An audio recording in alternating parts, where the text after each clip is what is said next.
वाटतं की नाही, मी या मुलाला निर्माण केलं, त्या पोराने मला कायमचं ओळखावं अशी बापाची भावना असते की नाही, पण पोरं ओळखत नाही, हा मूर्खपणा असतो.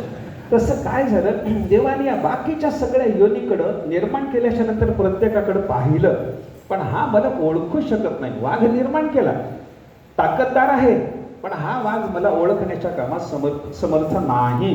मी सर्प निर्माण केला, कोबरा निर्माण केला, पण हा मला ओळखू शकत नाही. हे देवाच्या लक्षात आलं. मी कुत्रं निर्माण केलं, पण ते माझ्या सांगावर येऊन मुतायला लागलं, मला ते ओळखू शकत नाही. हे देवाने लक्षात घेतलं. आणि हे सगळं लक्षात घेऊन देव म्हणायला लागला, ज्याला मी निर्माण करतो तो मला ओळखत नाही, काय करू? पुढं अजून काही केलं पाहिजे.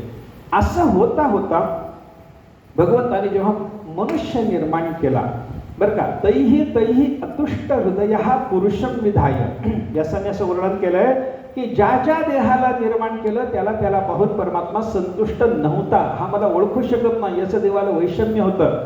मग शेवटी देवाने काय केलं? पुरुषम विधाय, मनुष्य निर्माण केला. आणि तो मनुष्य कसा?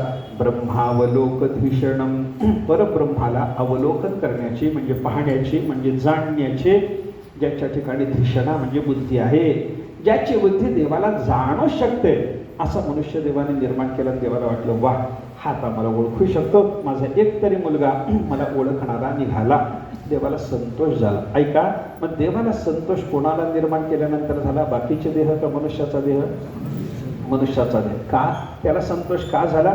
बाकीचे देह संसाराला जाणणारे आहेत, माणसाला जाणणारे नाही, देवाला जाणणारे नाही, पण मनुष्य मात्र देवाला जाणू शकतो. याच्यामुळे देवाला संतोष झाला.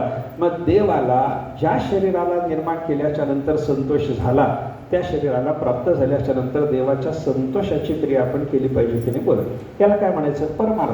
परमार्थाची साधना केली पाहिजे. संसार साधण्या करताना संसार साधत नाही असं नाही, मनुष्याच्या देहाने सुद्धा संसार साधतो. हे जरी खरं असलं तरी साधायचा काय आहे याचा विचार केला तर परमार्थ देव साधायचा आहे. साधावा तो देव सर्वस्वाच्यासाठी. या संसारातलं सगळं देऊन टाकून जर आपल्याला देव साधता येत असेल, म्हणून शास्त्रकारांनी सांगितलं ना, आत्मार्थम पृथ्वी त्यजेत. देवाचा साक्षात्कार संपादन करण्याकरता, आत्मज्ञान ब्रह्मज्ञान संपन्न होण्याकरता माणसाला पृथ्वीचा त्याग करावा लागला. माणसाने करावा, कोणाकरता काय सोडायचं याचा जो विचार सांगितलाय तिथे हे सांगितलंय. असू द्या.